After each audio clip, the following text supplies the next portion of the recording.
En la clase anterior estuvimos viendo un tema muy importante que tiene que ver con... ¿Qué vimos la semana anterior? Hermano Alexis Macé.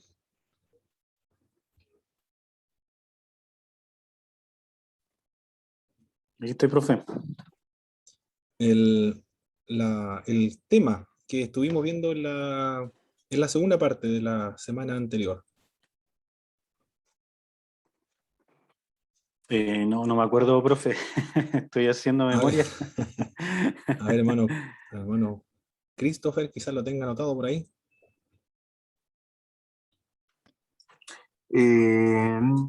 Los problemas dentro del hogar, profesor. Esa era la primera, la última parte, que era la clase número 10. También estaba relacionado con el matrimonio. La planificación familiar. Perfecto, eso es, la planificación familiar. ¿Qué es lo Buenas que tardes, es? profesor. Buenas tardes, hermano Vicente. Cuando hablamos acerca de planificación familiar, ¿a qué apuntamos? ¿Qué es lo que queremos significar con aquello, hermano Vicente? Es el uso de la voluntad y nuestra libertad, en este caso en una pareja cristiana, para saber cuántos hijos quieren tener y cuándo. Excelente, muy bien. A eso se refiere la planificación familiar. Muy bien. Y las opciones que tiene el cristiano para la planificación familiar. ¿Cuáles son esas tres opciones que tienen los cristianos evangélicos? Bueno, todos los cristianos en realidad, de la planificación familiar. Hermano Luis Núñez.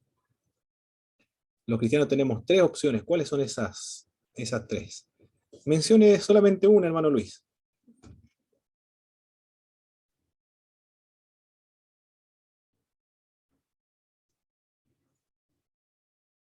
Parece que no tiene señal, hermano Luis.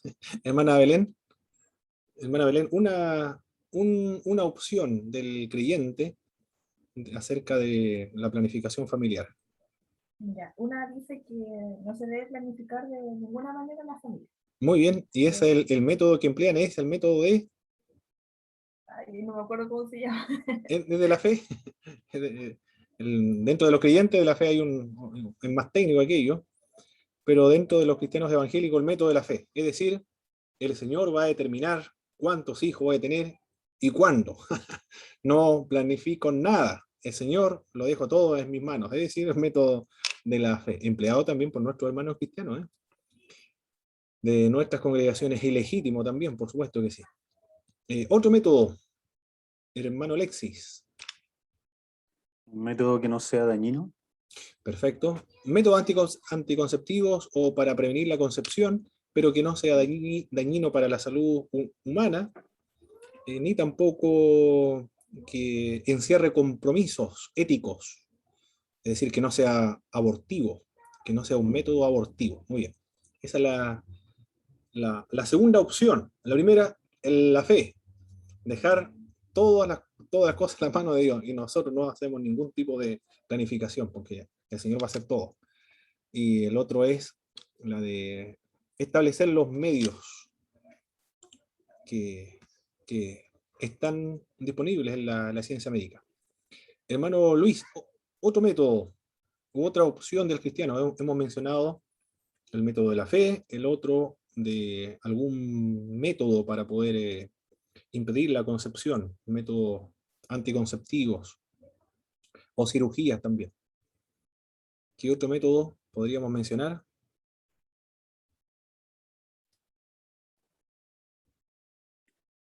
El de menor infertilidad.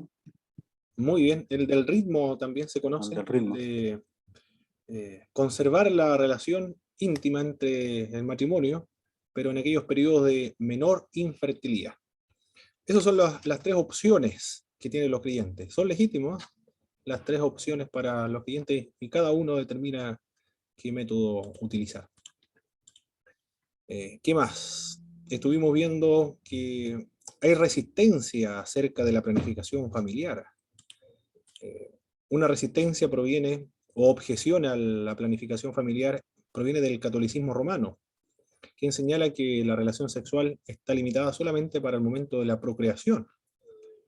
Y aunque sea dentro del matrimonio, es concebida como impuro. Claro que dentro del catolicismo romano hay varios grupos también, hay varias tendencias, ultraconservadores, conservadores, moderados, liberales también. Dentro del catolicismo romano también hay de estos movimientos que son liberales.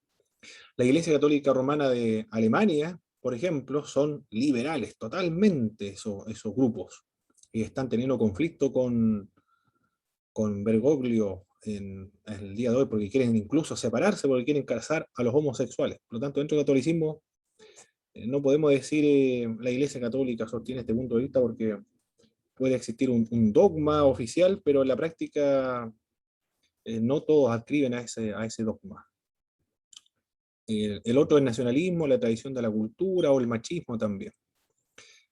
Con respecto a la perspectiva bíblica de o los fundamentos teológicos para la planificación familiar, una de ellas es la procreación, el mandato de Dios para los seres humanos, la procreación, y el otro mandato consistió en la mayordomía, ejercer la mayordomía en la creación. Esos son los fundamentos de la planificación familiar que nos brinda las Sagradas Escrituras desde la perspectiva más teológica. Bien, hoy día corresponde también una disertación. Vamos a escuchar inmediatamente la disertación. Hoy día es 7 de septiembre. La hermana Danay, entonces. Son 2 hoy día. Muy bien, la hermana Danay y el hermano Alexis Macé. Comencemos entonces con la hermana Danay para la disertación. Ya, hermano, voy a usar una presentación. Muy bien, está ya activado automático para conectarse.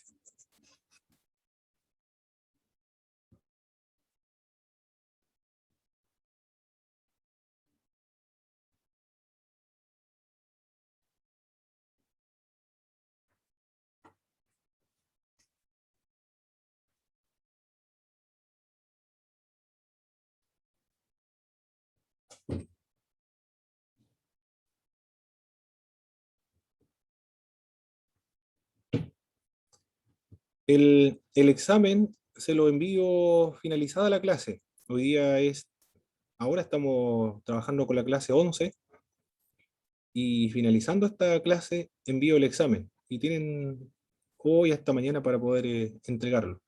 Y tenemos solamente la primera parte, hasta las 8:30 que dura esta primera parte. Y después ya corresponde al examen. Mientras la hermana Danay se prepara para la disertación.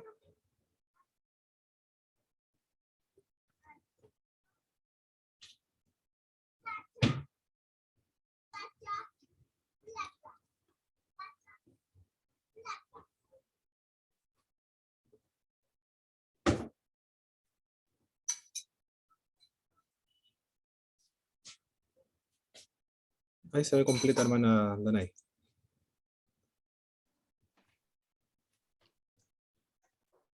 Ya. Dios les bendiga, amados hermanos.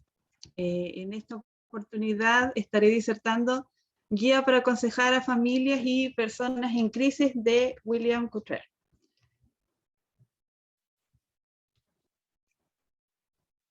El capítulo 3 de la parte número 1, normas de etiqueta para las visitas.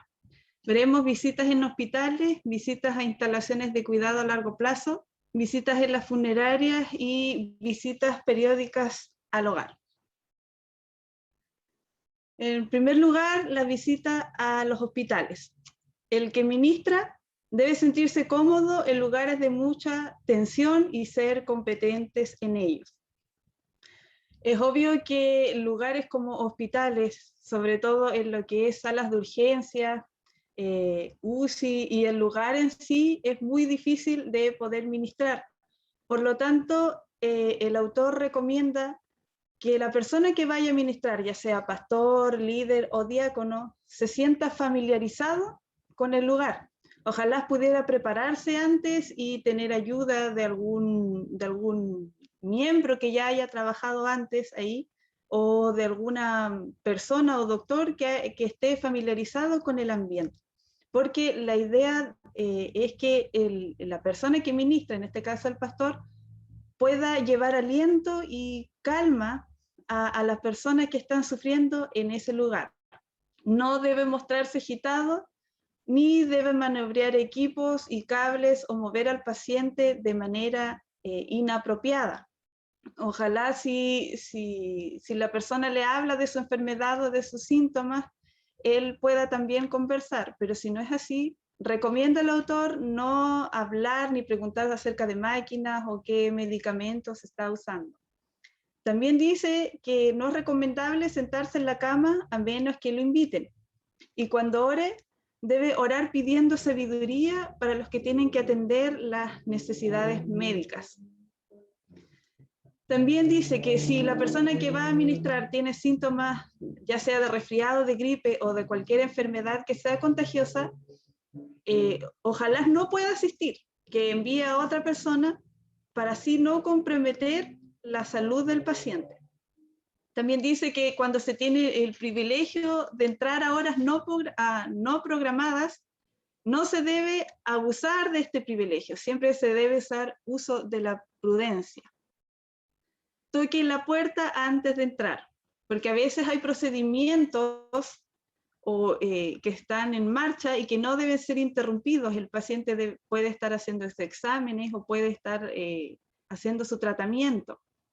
Si el paciente está durmiendo o está realizándose algún examen, también se recomienda dejar una nota para que la persona sepa de su visita. Aunque no haya podido ministrar, el hecho de encontrar una nota allí hace que la persona se sienta apoyada y sienta que es tomada en cuenta y que la persona que le está administrando realmente está preocupada por él o ella. También llamar antes de visitar igual es oportuno, porque así en cualquier caso no interrumpe a la persona como lo habíamos visto antes si estaba en algún examen o en algún tratamiento, y porque el llamado de la persona que ministra es poder apoyar, es poder dar aliento y no perturbar a la persona que está siendo ministrada. Después de haber orado, antes de entrar a la habitación, deje que la plática se desarrolle normalmente, pero bajo la dirección del paciente. ¿Cómo debe ser esta oración? Una oración de profunda confianza en Dios, para que el Señor se glorifique a través de las circunstancias y derrame su gracia en la persona que está sufriendo en ese momento. La disposición de sentarse y acercarse y ministra amor y gracia de manera que las palabras no siempre lo pueden hacer. También dice el autor que sentarse trae comodidad y relaja un poco la situación en la que se está viviendo. Si se tiene oportunidad, puede conversar con la familia y quedarse tanto como sea posible. El autor dice que la presencia es lo principal, más que las palabras. Estar allí y acompañar a la familia es una hermosa manera de demostrar el amor de Cristo. También en la sala de espera, si toca estar allí en ese lugar, también es lindo unirse a la familia en esos momentos. Pero también el autor dice que si la sala está llena también puede retirarse. El hecho es no molestar, sino ayudar a la familia, ayudar a la persona. El tema no es tanto hablar como decíamos, sino es la presencia lo más importante. El autor dice, aprenda a sentirse como en silencio, porque usted no está allí para entretener, sino está para ayudar, para alentar a la persona que está sufriendo. Con respecto a las visitas e instalaciones a largo plazo, después de orar, la esencia del ministerio en momentos de crisis es la presencia, como lo habíamos dicho. La paciencia y la capacidad de participar en una conversación conforme a la capacidad de la persona a quien está visitando. Este tipo de visitas es algo más informal, es más relajado. El autor decía que también se puede llevar algún acompañante para que pueda ayudar y que las visitas pueden alternarse con el personal de la iglesia. si este modo de trabajar también hace que la persona que está siendo ministrada se sienta parte de la comunidad de la iglesia, se sienta que es valioso para la hermandad, y esto ayuda también a la persona. En la atención en las residencias para enfermos desahuciados. Consiste en dar consuelo cuando la muerte se considera inminente. La meta de este tipo de atención es el enfoque digno y compasivo para sostener al paciente cómodo y sin dolor en los últimos días de su vida. Con respecto a las visitas en las funerarias, todos los llamados a ministrar necesitarán habilidades relacionadas con la muerte y la planificación y los procedimientos funerarios. Como habíamos visto en la situación en el hospital, también en las funerarias la persona que va a ministrar debe aclimatarse al ambiente. Sabemos que es un ambiente de tristeza, de profundo dolor, y es difícil trabajar allí, pero la persona debe prepararse y debe estar familiarizada con todo lo que allí sucede. El autor recomienda que ojalá se conozcan los directores de las funerarias que hayan en las comunidades, porque ellos están capacitados y son muy útiles para guiar en este proceso al ministro. El pastor debe acompañar a la familia tan pronto como lo sea posible en estos casos, como lo son la muerte, la partida de un ser querido. Por lo general se programa una visita a la casa del pariente más cercano para planificar el funeral. De vez en cuando el pastor puede ofrecer quedarse con el difunto para que la familia pueda descansar. Sabemos que es un tiempo de agobio, de dolor, de tristeza y también de cansancio. Pero cuando el pastor se ofrece y ayuda en esa situación para quedarse con el difunto, la familia puede ir a descansar a su hogar y puede tener calma, puede reposar y puede prepararse para los días más difíciles que van a venir. El autor dice que esta es una hermosa forma de ofrendar el tiempo al Señor. Usted puede excusarse después de un tiempo apropiado y otros miembros del equipo del ministerio pueden sustituirlo. Lo importante es estar al inicio de este proceso, que las personas vean que el ministro, que la persona que va a estar allí trabajando está preocupada, y las personas sientan que realmente todo es valioso para el ministro, que sus vidas, que su familiar, que la situación en la que están pasando importan. Si ha de presidir el funeral, comuníquese con el director funerario para aclarar las horas y ubicaciones de las diferentes ceremonias.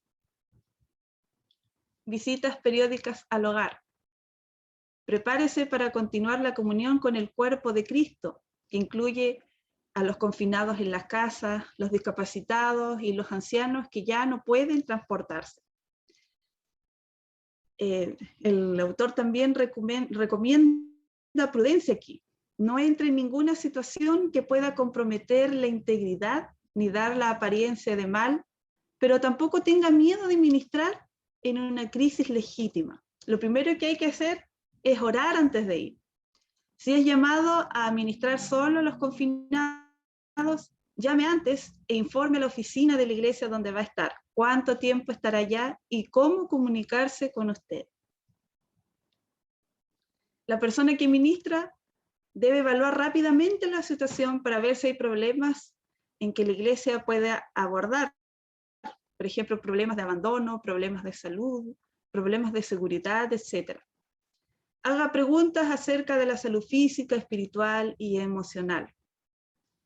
Esto ayudará para que la persona tenga mayor información. También se dice que ojalá no pregunte las enfermedades de la persona, pero si la persona habla, entonces escuche con paciencia. Y esto siempre se recalca aquí en el tema del libro, escuchar. El ministro debe escuchar. Y si la persona lo autoriza para orar y para contarlo a la comunidad, entonces la persona pide la oración por la persona necesitada, pero ojalá no contaran ni la enfermedad, ni la dolencia, ni lo que está padeciendo esa persona, para evitar errores o vergüenza, dice el autor. En la primera visita obtenga información de la persona con quien comunicarse en caso de emergencia por si surge la necesidad. Y el autor concluye este tema diciendo, usted entenderá mejor y apreciará más a otras personas de su comunidad visitando sus hogares. Y nos da el autor hermosas lecciones. Las ventajas y las fortalezas es el lenguaje sencillo. El autor es muy claro para describir estos temas. Es muy ordenado también, todo está muy organizado. Y nos enseña a hacer un trabajo efectivo, nos lleva a la práctica. No solo teoría, sino nos enseña y nos ayuda a cómo actuar en el momento oportuno y necesario y cómo nosotros debemos hacerlo. Y lo que más me gustó del autor, bueno, ya creo que en un informe lo había dicho antes, acerca de la ofrenda al Señor. El tiempo también es una hermosa ofrenda que nosotros podemos dar a Dios. Y qué mejor que ayudando a los demás. En este sentido, el autor nos hace reflexionar que nosotros somos útiles y podemos ayudar a quienes los necesiten. Y nuestro tiempo es valioso. Y qué mejor manera de compartirlo con aquel que está necesitado. Y esa sería mi disertación. Muy bien, hermana Danay, muchas gracias.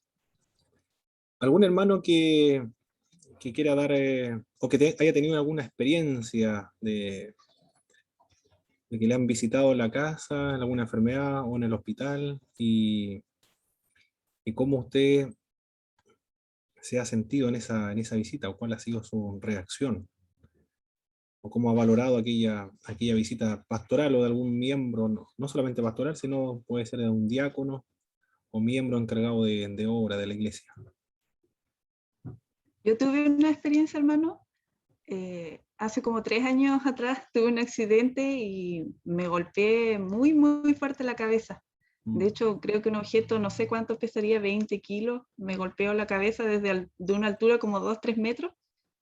Y todos pensaron que yo iba a morir, o por lo menos tenía fractura de cráneo. Lo único que sucedió fue que, bueno, los síntomas, dolor de cabeza, pérdida de la fuerza en mis brazos, de mis piernas, pérdida de la visión tuve también, y perdí la memoria. Pero lo hermoso fue el apoyo que me dio mi congregación, mis hermanos me ayudaron mucho en ese momento, y lo que más hicieron fue visitarme, visitar a mi familia y darme el apoyo que yo necesitaba en ese momento. Y sabe que eso me ayudó a recuperarme, aunque yo no recordaba exactamente quiénes eran o sentía su cariño. Y eso es lo que más impacta, la fortaleza igual que adquirió mi familia en ese momento, fue en parte gracias al apoyo que recibimos. Y cuando yo volví a la iglesia, los hermanos corrieron a saludarme, a abrazarme, hacían filas, me saludaban, aunque yo a veces no podía recordar sus nombres, pero me decían, hermana Danay, qué alegría, que está de vuelta, Dios le ayudó, y los hermanos hacían oraciones por mí. Entonces, realmente la presencia, como decía el autor, y la compañía, la oración, y demuestra el amor de Cristo. Y como le digo, eso me ayudó mucho en mi recuperación. Esa es mi experiencia. Muy bien, hermana Danay, muchas gracias por compartir su experiencia. ¿Algún otro hermano que ¿Profe? le ha ayudado a las visitas pastorales? Sí, hermano Alexis. Bueno, yo igual tengo alguna experiencia con la visita al hospital. Años atrás participaba en el grupo de evangelismo y íbamos siempre como 2 hermanos, 2 o 3 hermanos. Después del culto dominical íbamos al hospital cuando el hospital aquí en Puerto Montt estaba en seminario. Y antiguamente se podía pasar. Y la verdad es que lo hicimos por bastante tiempo, casi por 1 año y medio, 2 años más o menos.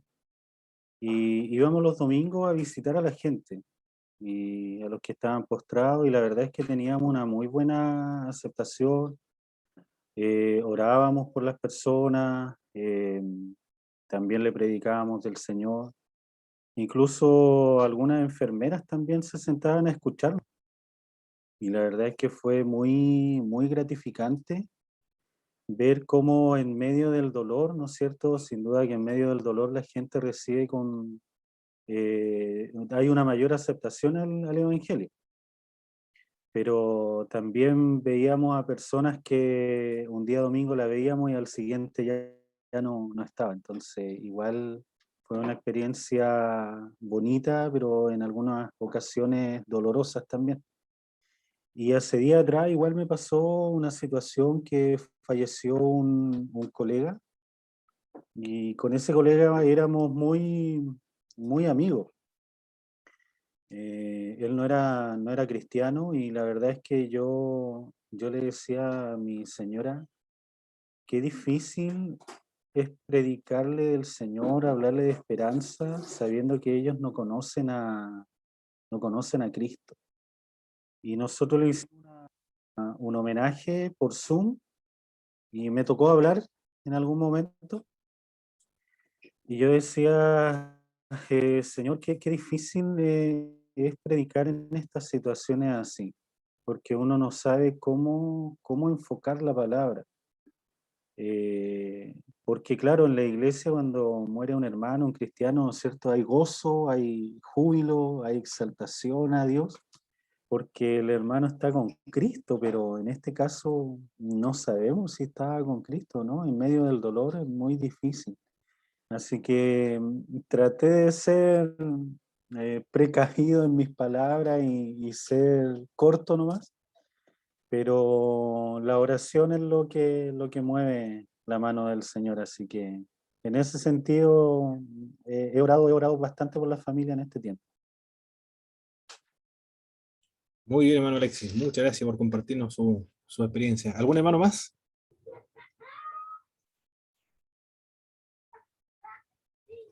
Yo podría decir algo, Ya, solo hermano que no es Vicente. de consejería pastoral, profe. ¿Mm? Es una experiencia que me da mucha pena. Era en mis tiempos de incredulidad y yo hice una página web de ayuda para los ancianos, en este caso para el Hogar de Cristo que se encuentra acá en Valdivia, en Errázuriz. Y bueno, no es que contrate, sino que le pedí a unos amigos que también son músicos que vayamos al Hogar de Cristo, a este Hogar de Cristo donde habían varios ancianos y ancianas.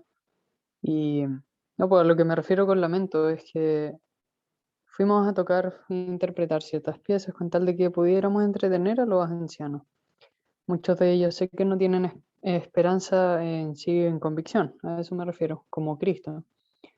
El tema es que me di cuenta que ni aún la música, ni cuán agradable eran las letras, eh, podía satisfacer la necesidad que tenían los ancianos. Yo como incrédulo, a pesar de eso, me sentía mal estando ahí. Trataba de dar lo mejor como incrédulo, pero me di cuenta que la música tampoco sirve. Ahora yo lo que entiendo es que lo único que necesitaban era que les predicaran la verdad, que era lo que más se necesita. No creo que la música sea tan poderosa como el único mensaje que trae vida. Es solo eso, una observación. Perfecto, mi estimado hermano. Muchas gracias por su testimonio. Pastores han recibido el llamamiento pastoral en crisis como esa.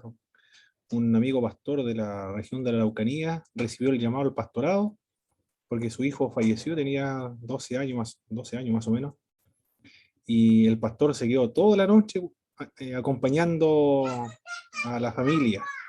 Todos se fueron y el pastor quedó amanecido ahí. No, sin decir nada, solamente, bueno, hizo el servicio solamente y después se quedó acompañando nada. Pero esa sola acción de acompañar y quedarse toda la noche ayudando a la familia, el papá de ese difunto niño recibió, bueno, se había convertido y inmediatamente quiso imitar al pastor. Él quería ayudar después, como había sido ayudado en ese momento tan trágico como la pérdida de un niño. No sé, hermanos, algunos libros dicen que los miembros de las congregaciones evalúan al pastor no tanto por la calidad de los mensajes, sino por la relación o la conexión que logra con la hermandad Y esto se puede, y solo se desarrolla por medio de la visitación. Diaria, periódica, sistemática, pero también en momentos críticos como lo que hemos visto ahora. No sé, ¿qué dicen ustedes, hermanos? ¿Tendrán razón aquellos textos donde dice que el pastor se evalúa más por la relación, por la conexión, en la interacción entre los miembros, que por la calidad o la capacidad de predicar?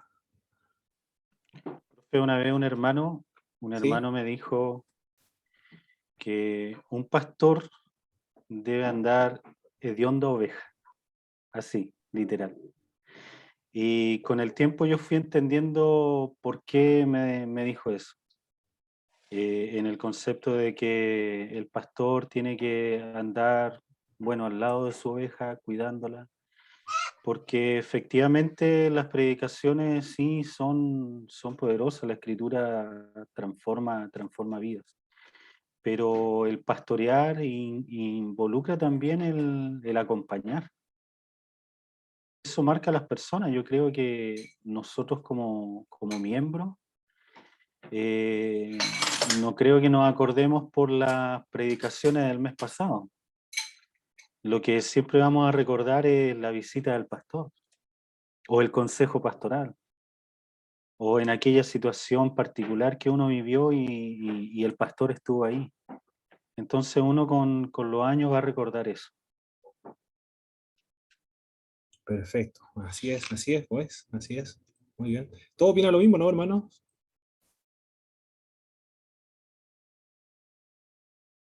Profesor, yo Sí, cuando hermano usted Vicente. preguntó eso, yo no sabía qué responder porque es que no entendí cuál era su pregunta. ¿Podría repetirla? Algunos señalan que no importa la calidad de mensaje o las capacidades oratorias de predicador que tenga el pastor. Lo que la gente le interesa más es la relación, la interacción o la conexión que logre realizar el pastor o concretar el pastor con los miembros. Y Si es que estamos de acuerdo con esa afirmación. sí, exactamente. Yo sí, no sé si los demás igual. Muy bien, muy bien, muy bien. Listo, hermanos. Vamos a continuar con la siguiente disertación entonces. Ya disertó la hermana Danay y ahora corresponde al hermano Alexis Macé entonces, con guía para aconsejar familias y personas en crisis. El tema. Ya, profe, sí me toca hoy día. No me salvo. Tengo un power, profe. Está automático, hermano Alexis, para conectar. Ya. Cualquier hermano puede conectarse y hacer la presentación.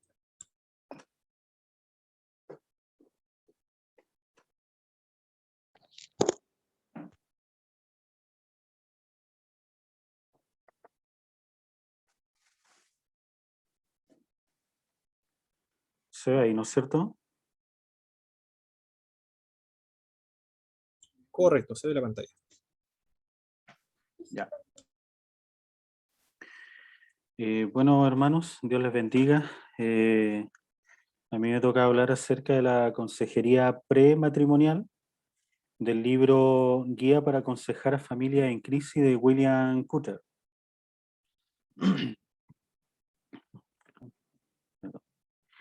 Dice, la institución del matrimonio gira en torno a la intención de Dios para la relación entre un hombre y una mujer.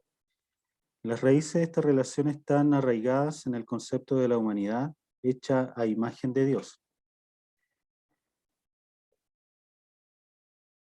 Y esto lo podemos encontrar, ¿no es cierto?, en Génesis 1, el versículo 26 y 27, cuando la Escritura dice, entonces dijo Dios, hagamos al hombre a imagen conforme a nuestra semejanza y señoree en los peces del mar, en las aves de los cielos, en las bestias, en toda la tierra y en todo animal que se arrastra sobre la tierra. Y creó Dios al hombre a su imagen, a imagen de Dios lo creó, varón y hembra los creó.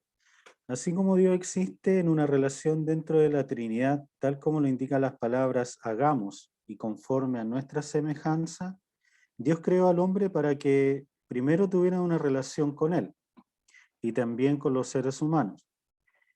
En el segundo capítulo de Génesis, la Escritura indica que el hombre dejará a su padre y a su madre y se unirá a su mujer, y serán una sola carne.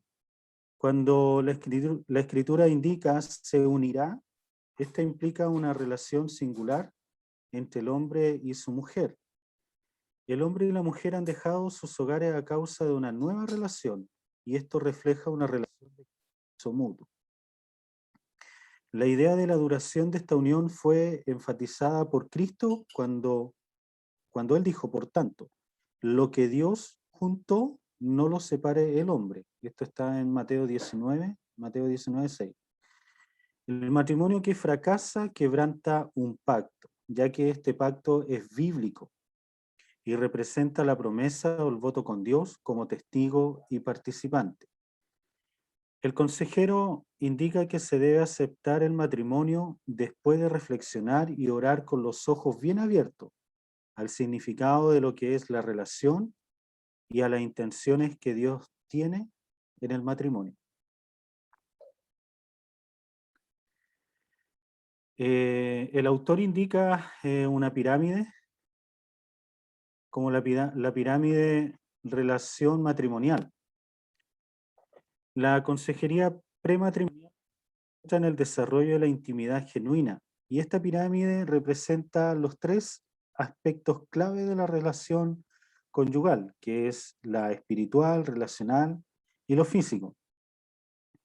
Ya que esto demuestra que en un matrimonio sano y piadoso surge una base de la intimidad espiritual.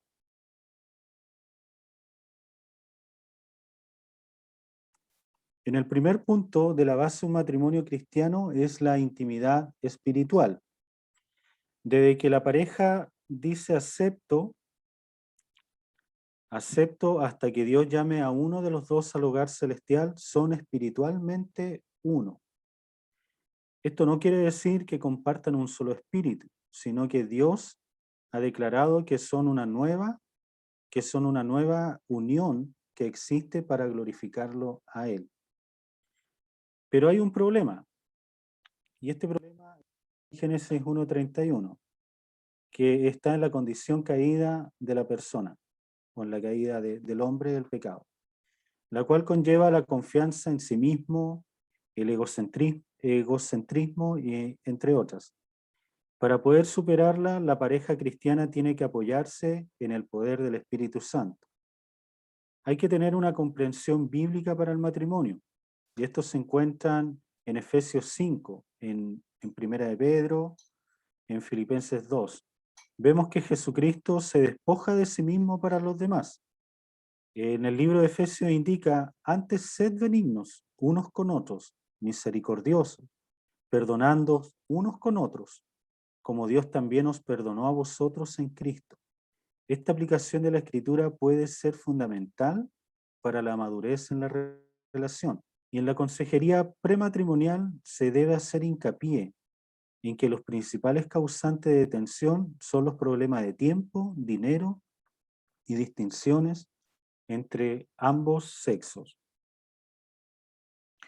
En el segundo componente vemos que es la intimidad en la relación.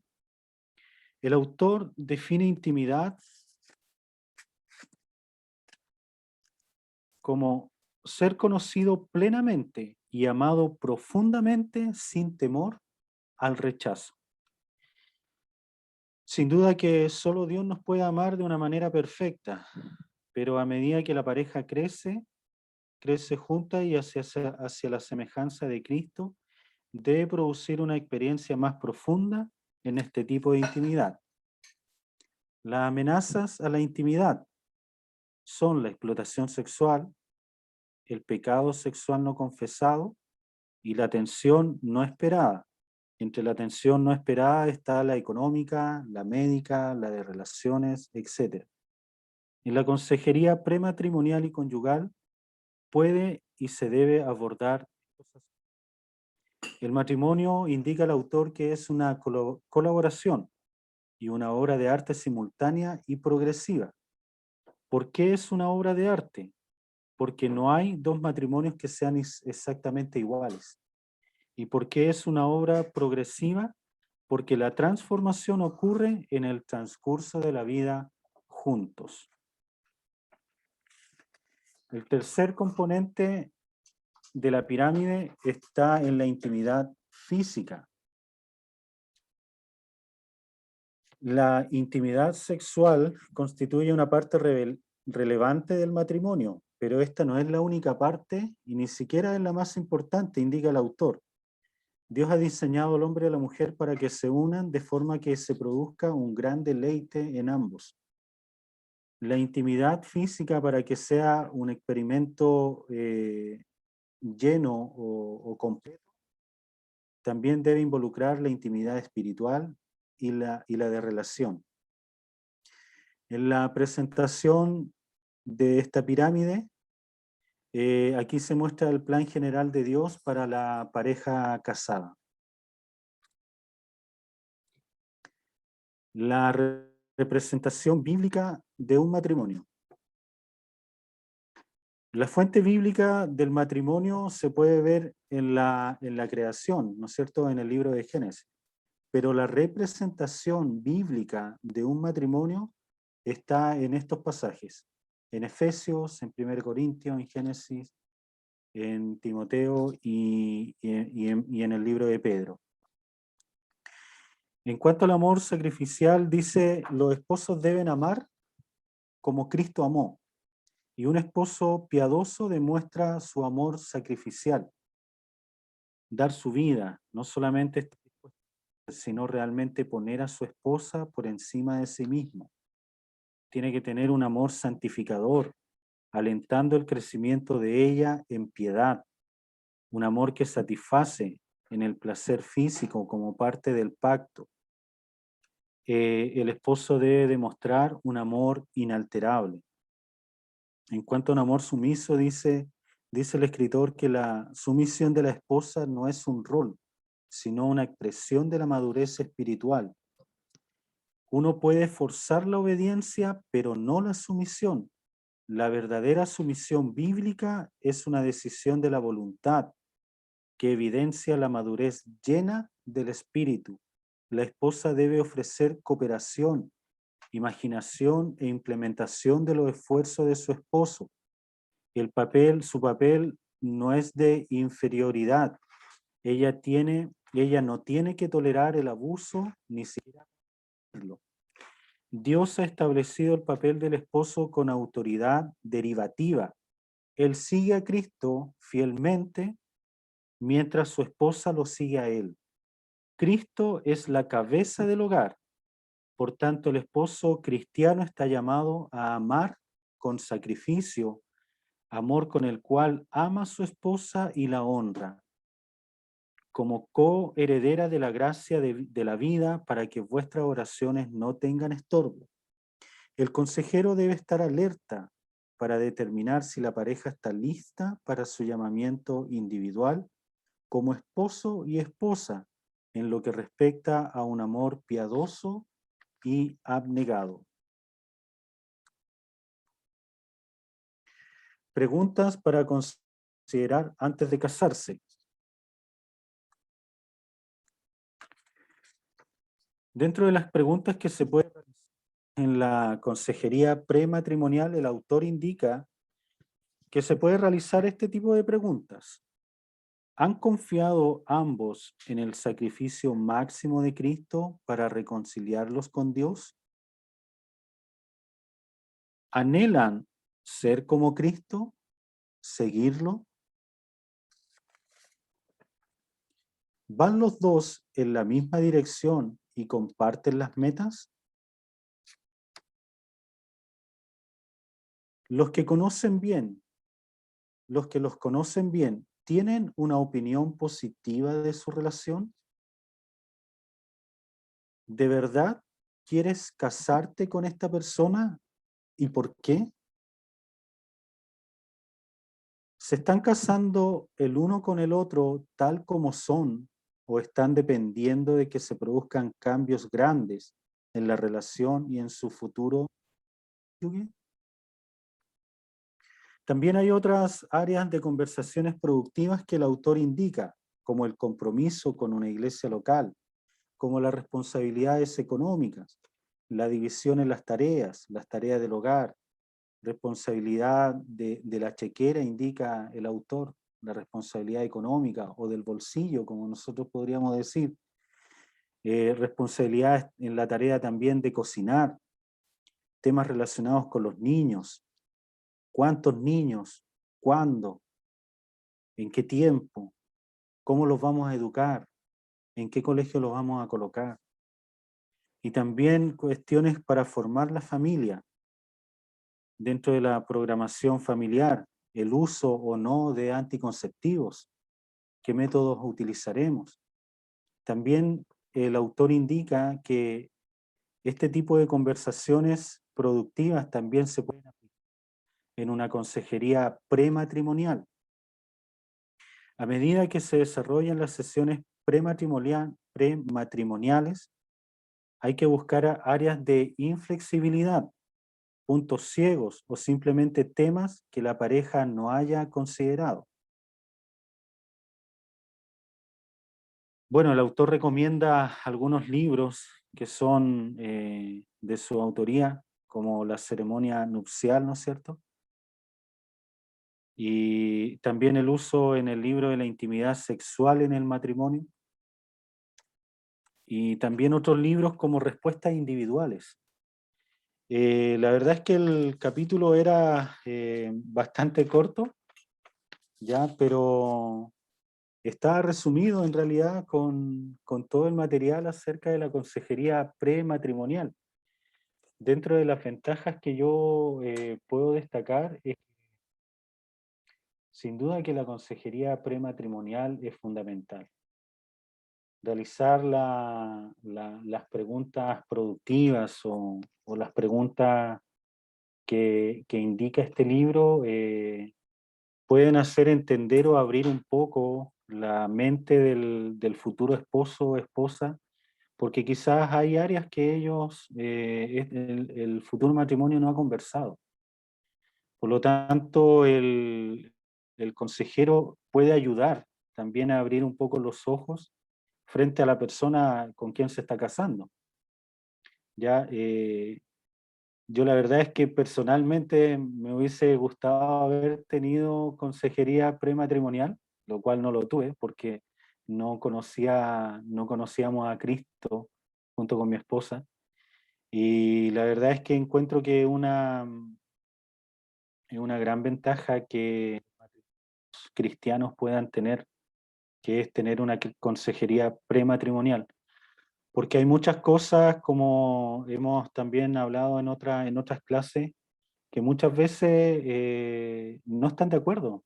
Por ejemplo, los llamados. Hay algunos que tienen un llamado misionero, el otro no.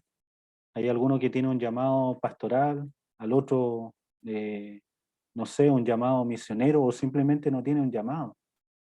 O no se considera que es parte de un llamado, no lo sé. Hay mucha inmadurez muchas veces antes de casarse. Y creo que el consejero pues, ayuda bastante para poder entender en el área en que se está involucrando la pareja. Así que yo considero que tiene muchas ventajas. Entre las desventajas que puedo considerar es que quizás falta un poco más de desarrollo en estos conceptos. Yo creo que el autor trató de conceptos más generales, ¿no es cierto?, más importantes, pero también creo que faltó ir, como se dice el buen chileno, ir al área chica. Tratar un poco más asuntos más específicos. Desconozco si dentro del libro lo plantea, pero es lo que puedo mencionar como un poco de desventaja. Así que eso es lo que puedo mencionar, profesor. Excelente, muchas gracias, hermano Alexis. No se movieron las diapositivas. ¿No se movieron? No, estaban pegadas. Pero no importa, yo entendí bien ahí. Ahora Oh, se movieron. Pero está eso yo bien, las moví acá ratito. pero está bien. Ya ahí está, sí. Tiene la oportunidad, hermano Alexis, con este libro, bueno, con todos los otros libros, todos tratan consejería prematrimonial en todos los textos. Di algunos solamente para que pudieran dar la disertación, el libro de texto. No puedo dar todos tampoco porque no lo van a poder leer en mucho material. Pero hay que leerlo si tiene la oportunidad y lo puede dar entre los jóvenes, a los adolescentes o hermanos que están de novio, pero principalmente los adolescentes porque en algún momento van a contraer nupcia, van a tener la oportunidad de pololear, ponerse de novio. Ya deben conocer en qué consiste el matrimonio y cuáles son las preguntas fundamentales para ayudar a nuestros hermanos a no cometer errores garrafales después en el futuro. Bueno, Profe, una por lo que prédica, tengo, ¿sí? disculpe, por lo que tengo entendido, el pololeo no existe como palabra dentro de la escritura. Y es un tema que se ha debatido entre los jóvenes y también entre los hermanos. Entonces, Mm.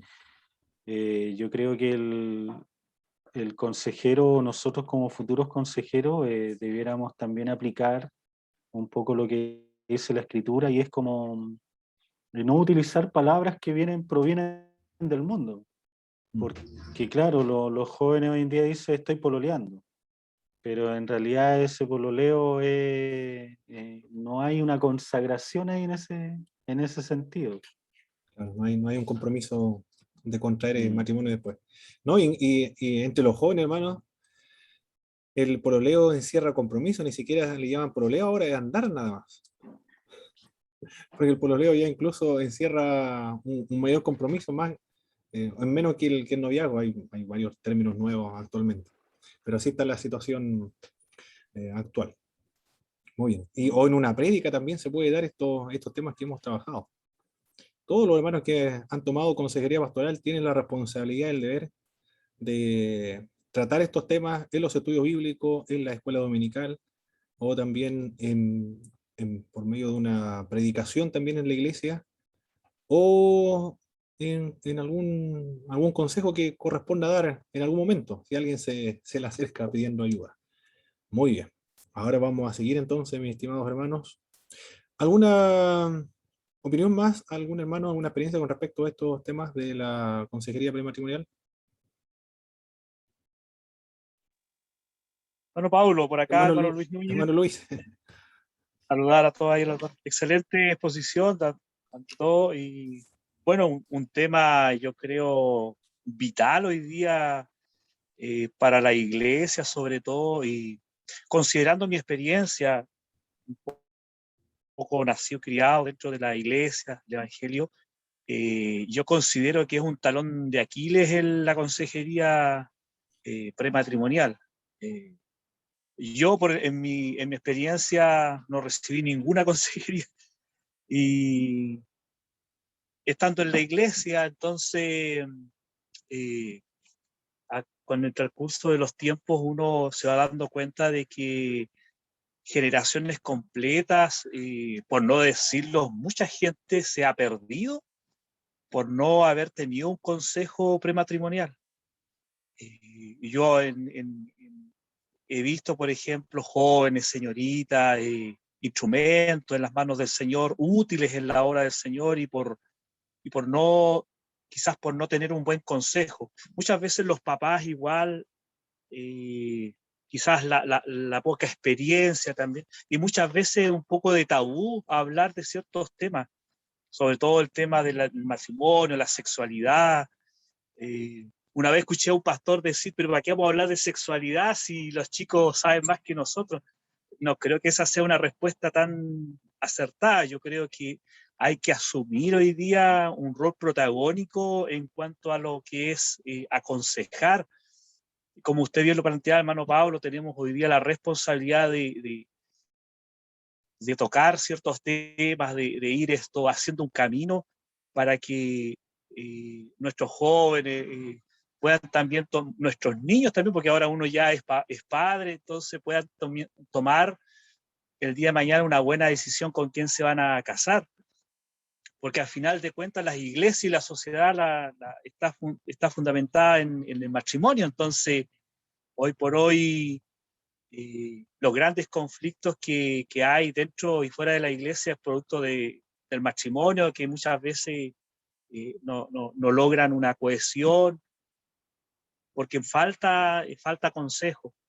Entonces, una bonita exposición, un tema que hay que asumirlo con gran responsabilidad para poder ayudar a otros. En mi caso personal, quizás con la poca experiencia, tuve un tiempo liderando un grupo de jóvenes y agradezco a Dios de que, como le digo, en mi poca experiencia, en mi poca capacidad, a lo mejor en cuanto a estudio, uno puede direccionar a ciertos jóvenes a tomar buenas decisiones, con lo que usted mencionaba y el hermano aquí que estaba exponiendo parte del libro, situaciones que tenemos que hoy día tener en cuenta. Eso a grandes rasgos, hermano Pablo, y que el Señor nos bendiga. Perfecto, hermano Luis. Entonces usted ya ha leído este texto, ha escuchado disertaciones, va a rendir el examen también con respecto a estos temas. Tiene la responsabilidad y el deber también de compartir todos estos temas que estamos viendo con los jóvenes de la iglesia, en Purranque, en la escuela dominical, estudio bíblico, en una predicación, o en retiros espirituales con los jóvenes. Sería ideal dar estos temas. Leer más texto, o esto mismo le pueden servir para ayudar a nuestros hermanos jóvenes, para que sean felices en el matrimonio, y tengan paz, y lleven un matrimonio en armonía. Bien, ahora, con los minutos que nos queda, vamos a trabajar con la formación del niño, otro de los temas de la consejería pastoral. Todos estos temas entran en la consejería pastoral. Los factores para la buena formación de la personalidad del niño. ¿Cuáles son estos factores? Son 5. Uno de estos factores que contribuye a la buena formación de la personalidad del niño son establecer un hogar seguro y estable.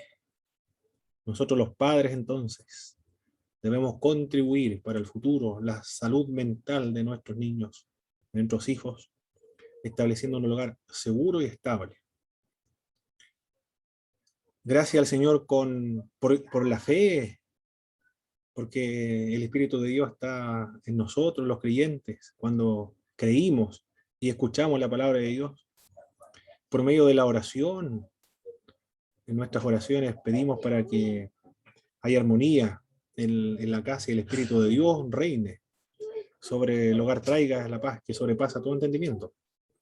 Nos ayuda, tenemos los recursos espirituales que el mundo no lo tiene, lamentablemente, porque no reconoce a Jesucristo, pero nosotros tenemos esos recursos, gracias al Señor, para que el niño goce de un hogar estable y seguro. Otro factor muy importante para la formación de la personalidad del niño es la disciplina. Otro elemento fundamental, la disciplina. La disciplina es parte también de la vida cristiana. No solamente aplicarlo a los niños, sino es parte de la vida cristiana. La santificación, para poder santificarse, crecer o desarrollar la santificación, es muy importante la disciplina. La disciplina demanda esfuerzo, perseverancia, demanda la constancia, la práctica también, el adoptar un hábito en la vida.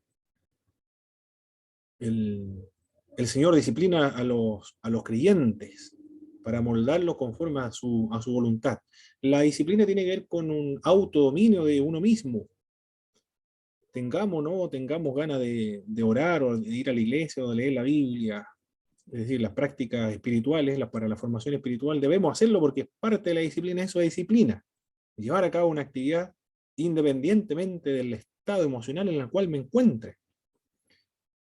Y el niño necesita la disciplina para lograr el autodominio también en el futuro. Y es parte de la vida, no solamente la vida cristiana, la formación espiritual, la santificación, la formación del carácter en el creyente es parte de la vida también.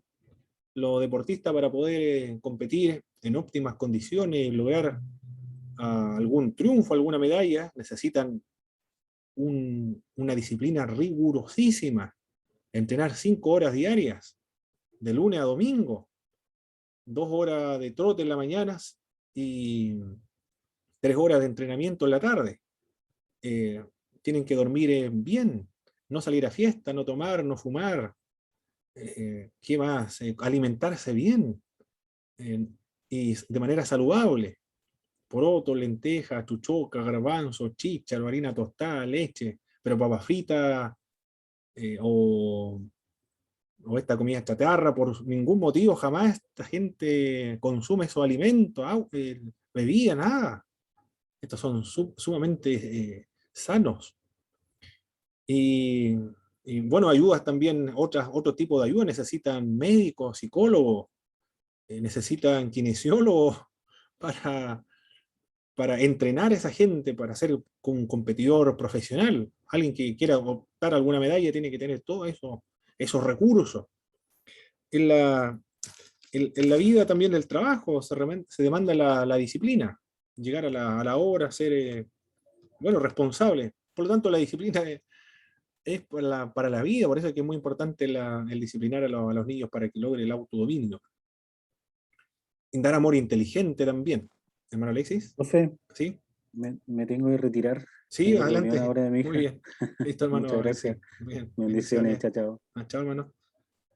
El dar amor inteligente también es otro factor para la buena formación de la personalidad del niño. ¿A qué se refiere el dar amor inteligente? El no satisfacer todos los caprichos y todas las necesidades inmediatas del niño, sino que debe aprender a postergar y a saber lo que cuesta la obtención de algún privilegio, por ejemplo, algún dulce, alguna galleta o bebida del niño. Comprender, enseñar y guiar a los niños es el otro factor para la formación de la personalidad del niño.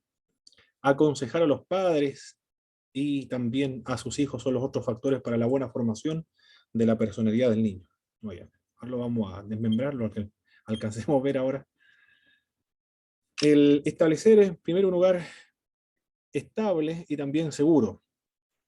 La necesidad de tener ambos padres y el clima de amor y seguridad son imprescindibles para el desarrollo íntegro del niño. Por eso que al momento de casarse tiene que haber un compromiso serio de que se perpetúe en el tiempo la unidad matrimonial. El divorcio es catastrófico para la salud mental de una criatura, de un niño. Por eso que se deben casar con ese pacto, hacer un pacto. Y el divorcio es destruir o quebrantar el pacto, como estaban comentando anteriormente un hermano. Bien. Por ser desvalidos, los niños y dependientes también de los padres aprenden y reflejan las criaturas, los niños, el clima emocional del hogar. Toda pelea, riña entre los padres provoca desorientación de parte de los niños. La estabilidad en el hogar tiene como resultado la estabilidad también del niño. Cuando hay tensiones en el hogar, el bebé responde con llantos. Cuando existe la tensión, logra percibir la tensión, el nerviosismo, y responde con el llanto. Percibe las tensiones y también es capaz de lograr la calma de los padres. Cuando los padres están calmados, el niño también responde a esa calma. Si los padres no le brindan esa calma, lo puede encontrar en los extraños que le transmiten esa serenidad. El amor maternal es un factor muy importante en el desarrollo del niño, el amor maternal. Es un hecho muy conocido que el bebé que no tiene contacto estrecho con un adulto puede sufrir daños físicos y también sufre daños psicológicos cuando no tiene el contacto físico con adultos. Se ha comprobado que los estímulos frecuentes y mucho cariño tierno de parte de sus padres y afectuoso son necesidades ineludibles para el desarrollo saludable del niño. El lograr el apego con la mamá, con el papá. Bueno, se da más naturalmente el hijo con la mamá y la hija con los papás. Pero son infinitamente ineludibles, fundamentales, importantes. La recepción, la necesidad de la recepción de cariño, de afecto de parte de los papás. Los niños que no reciben ese afecto serán lentos para aprender a caminar. También serán lentos para poder hablar, porque si no tienen este afecto, impide o tiene daños físicos y psicológicos. Son más enfermizos también, son más descuidados o más irresponsables, son más desobedientes hacia los adultos, de poco apetito, y generalmente están muy descontentos consigo mismos, con el mundo que los rodea, cuando no tienen el cariño de parte, o el cariño maternal o familiar, de parte del padre y de la mamá. El hijo llega a ser masculino imitando a su padre, y a la inversa, la niña aprende a ser femenina imitando a su madre. Los niños observan las actitudes de los padres y las aceptan también como suyas, adoptan las mismas actitudes de los padres y lo hacen propio, porque aprenden los niños por imitación. Para bien o para mal, el niño refleja lo que aprendieron de sus padres. Si los padres pelean frecuentemente, los niños tenderán a sentirse inseguros en el colegio, donde quiera que se encuentren. O van a ver el mundo como un mundo de inseguridad. Habrá conflictos de lealtades también, y le faltará modelos adecuados para el desarrollo correcto. ¿A quién va a hacerle más leal, al papá, a la mamá? Si los padres se separan, esto es terrible, y el hijo pierde uno de sus modelos, puede sentirse como uno de ellos, o también puede resentirse con la misma vida, con la vida misma. Por tanto, uno de los factores más importantes para fomentar el sentido de seguridad en el niño es una relación armoniosa entre los padres, entre los creyentes. En la iglesia es donde debería promoverse este medio para la seguridad emocional, espiritual y física de los niños. Cuando existe la armonía dentro del matrimonio, no hay conflicto dentro del matrimonio cristiano. Por lo menos están las orientaciones bíblicas, las pautas bíblicas, están las recomendaciones bíblicas, está la escuela dominical, los estudios bíblicos, las predicaciones. Son medios para poder orientar a los cristianos a comportarse como creyentes. Lamentablemente el mundo tiene modelos totalmente destructivos para la familia, por eso que al segundo año, al año y medio, o después de 3 años, 5 años, están divorciados con 2 hijos, un hijo, y después se casan con otras personas, tiene un padrastro, una madrastra, con más violencia. Realmente lo que están haciendo es un crimen psicológico o emocional para las pequeñas criaturas vulnerables que vienen a este mundo. Muy bien, esos son los consejos que dan los distintos autores de consejería pastoral acerca de la formación del niño. Los primeros 5 años de vida del niño son fundamentales para la vida. Logra la identidad con un pueblo, con su país, o con su cultura, o con su fe, los primeros 5 años de vida. Se va a identificar para siempre con esos primeros 5 años de vida, lo que se le enseña en esos primeros 5 años de vida. Como ocurrió con Moisés, por ejemplo. Moisés fue formado por su propia madre. Y aunque después llegó al poder en Egipto, parte de los príncipes de Egipto, abandonó todo aquello, porque se había identificado con su propio pueblo que estaba en la esclavitud. Porque los primeros 5 años de vida se le entregó todo el conocimiento de Dios. El conocimiento de los antiguos, de Abraham, Isaac, Jacob, de la experiencia que estuvieron los patriarcas, fue transmitido a este niño.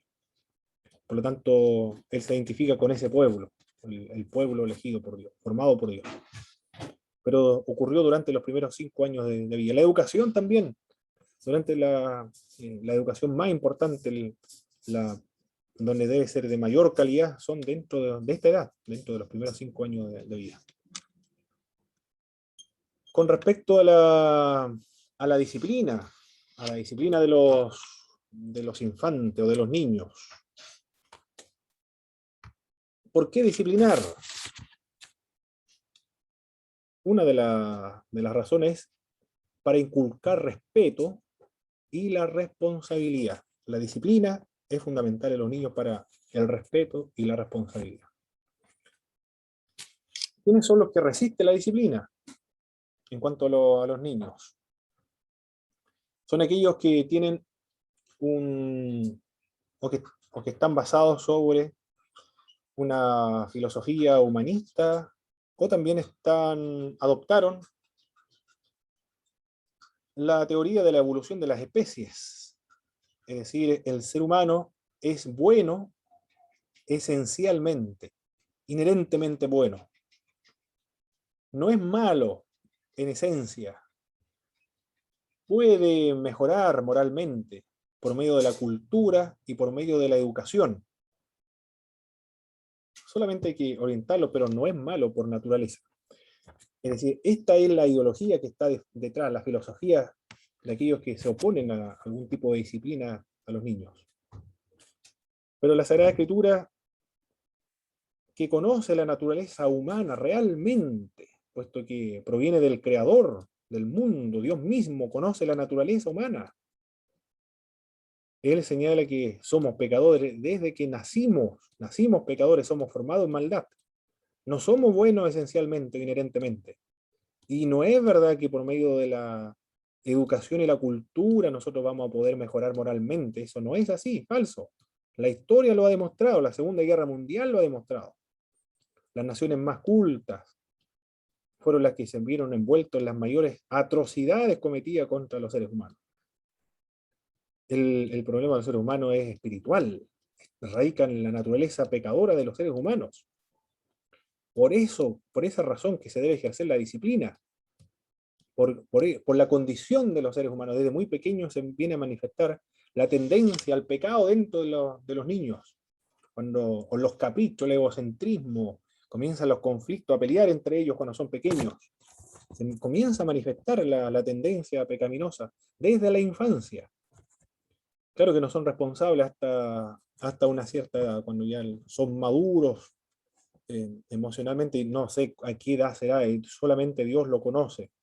Pero cuando el individuo ha llegado a una edad de conciencia, de responsabilidad moral, desde ahí ya esta persona, si se muere y no ha recibido a Cristo, entonces está perdido, está condenado. Sin embargo, mientras no ha llegado a ese grado de responsabilidad, para ellos es el reino de los cielos, como enseñó el Señor Jesucristo, aunque tenga la naturaleza pecaminosa. En la Sagrada Escritura, los padres que restringieron la disciplina de los niños, de sus hijos, sufrieron consecuencias nefastas, y la Escritura lo demuestra. Y dice la razón por la cual estas personas se perdieron, porque nunca entristeció a sus hijos con decirle, es mal lo que ustedes están haciendo. Como ocurrió con Elí, por ejemplo, el sacerdote Elí, que nunca reprochaba la actitud de sus hijos. O Samuel, por otra parte, tampoco reprochó la actitud de sus hijos. O David también, con respecto a sus hijos. Las consecuencias fueron nefastas. David con Salomón, de Salomón también. Salomón no aprendió nada de la disciplina. No fue probado, de hecho. Y una de las razones por las cuales se perdió y terminó la apostasía es porque nunca fue probado, nunca fue o experimentó la disciplina de parte de Dios. Es una señal del amor paternal la disciplina. El Señor, dice la Biblia en el libro de los Hebreos, nuestra fe está basada en las Sagradas Escrituras, y de hecho solamente solo Escritura. La fe protestante es solo Escritura, nada más que solo Escritura. Todo lo que está en la Biblia lo aceptamos, todo lo que no está en la Biblia lo rechazamos. Contundentemente, sin más que reflexión. El protestantismo es eso, solo Biblia, solo Escritura, solo Cristo, solo la fe. El libro de Hebreo dice: el que detiene la disciplina aborrece al hijo. El Señor, al que ama, disciplina. Y el que detiene el castigo a su hijo aborrece, más el que lo ama desde muy temprano comienza a corregirlo. Recibir el castigo por extralimitarse, por abusar de otros, o por comportarse sin consideración de su propio bien y el bien de la otra persona, nos enseña que tal conducta encierra en sí misma padecimiento, va a traer consecuencias para esa persona en el futuro. Con respecto a la disciplina de la vara, Aquí, la gran mayoría de los autores cristianos que he consultado en la consejería pastoral, la gran mayoría de los escritores, interpreta la vara como un castigo físico, no literalmente una vara, sino un castigo físico. Un golpe, o por supuesto leve, no extralimitarse de tal manera que causarle un daño físico.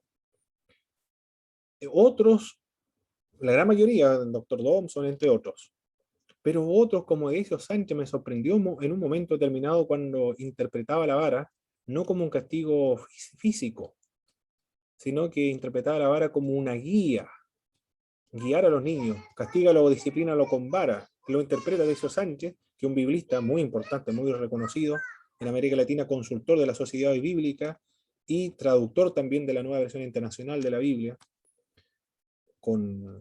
que son rigurosos los estándares que establecieron la Sociedad Bíblica para traducir esa Biblia a la Nueva Versión Internacional.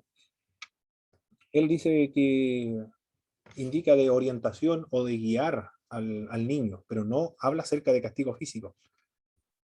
La analogía que emplea él es que esta vara es la misma que el pastor lleva para conducir a sus ovejas. Está conduciendo a sus ovejas. Así lo interpreta Edesio Sánchez. Yo no sé si será así o no, tendrá razón Edesio Sánchez, aunque Edesio Sánchez tiene su peso, es biblista, pero en contraste con lo que enseñan la gran mayoría de los consejeros cristianos, habla acerca de un castigo físico, a una cierta edad solamente, porque después ya es contraproducente ejercer algún castigo físico a un adolescente. Eso es un acto humillatorio, de humillación para él. Solamente a los más pequeños, pero no a los preadolescentes o a los adolescentes, porque eso es humillación. Pero se puede ejercer la disciplina de otra forma para los adolescentes, para los niños también. Privarle de algún privilegio, por ejemplo, galletas, bebidas, bueno, todo lo que los niños se le pueda antojar o requerir. La disciplina tiene el propósito de edificar un cerco para protegernos del peligro y también del mal. El castigo es como las púas de alambre que forman ese cerco. Disuaden a la persona para que no se precipite de la vida, no caiga, no tenga sufrimiento en la vida, no sufra con las consecuencias posteriormente. La disciplina es el primer paso para inculcar respeto en el niño hacia los padres.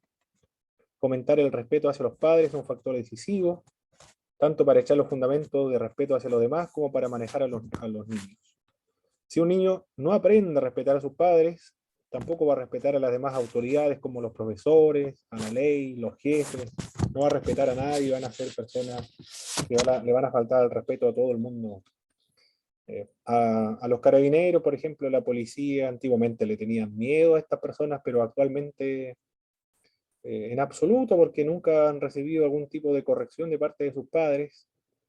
Los padres no les disciplinaron, por lo tanto ahora no tienen ningún respeto a la policía, le pueden tirar piedras, echar el vehículo encima. Se deleitan en faltarle el respeto a las autoridades. En los colegios los niños son capaces de agredir a un profesor o a una profesora. Esas son las consecuencias de lo que se enseñó, o todavía se sigue enseñando, de no disciplinar a los niños, porque eso podría traerle consecuencias negativas para su formación emocional y psicológica para el futuro. En contraste de lo que indica la Sagrada Escritura. No duran más de un mes, 2 meses en el trabajo porque son capaces también de faltar el respeto a sus jefes. A menos que vayan a hacer el servicio militar, no van a tener esa formación de respeto a la autoridad. Hay otro tipo de educación. Pero esas son las consecuencias de no disciplinar a los hijos. Y si es cristiano, va a tener conflictos, también va a tener problemas para la disciplina que se requiere dentro del cristianismo, porque no sabe lo que es disciplina, pero lo va a aprender en el cristianismo. Dios se encarga de disciplinarnos a nosotros, gracias al Señor, porque nos ama. Para desarrollar el dominio propio en el niño es necesario la disciplina. Muy bien, eso alcanzamos a ver con respecto a la formación del niño. El otro se lo envió a su correo electrónico, y lo que no alcanzaron a ver, de todas formas lo leyeron en en sus libros. ¿Alguna consulta, alguna pregunta, mi estimado hermano, algún aporte de lo que hemos visto y lo que leyeron en sus libros? ¿Nadie? Muy bien. Vamos a finalizar. Le voy a enviar, finalizado esta clase, hermano, inmediatamente le envío el examen y tienen hoy y mañana también para responder. Y las preguntas del examen están basadas en las presentaciones en PowerPoint. Muy bien. Hermano, entonces, ¿quién nos dirige? Hermano Vicente, por favor, nos dirigen una oración para concluir. ¿Yo, hermano? Por favor, hermano Vicente. Ya. Bueno. Y ahora sí. Padre, a través de tu Hijo Jesús, por su obra, por su persona, solo por el amor que tienes para contigo mismo, gracias te doy y te damos también, porque nos permites estar en clase para acercarnos a tu voluntad, clase también para poder aprender y conformarnos a tu verdad. Te pido, Padre, que tengas misericordia de nosotros, por cuanto nos es imposible, Señor, conocer tu verdad, si no es que tú nos la iluminas. Por eso te pido que nos capacites para que como estudiantes podamos crecer en el conocimiento de ti y como cristianos podamos aplicar y crecer en piedad y sabiduría para ser capaces de reflejar tu gloria. Te pido que capacites también a nuestro hermano Paulo, que por favor preveas para él sabiduría, paciencia también para con nosotros, para que mutuamente como hermanos entre todos podamos crecer en ti y agradarte también. Amén. Gracias, Jesús, por tu gran amor. En el nombre de Cristo. Amén. Amén. Muchas gracias, hermano Vicente.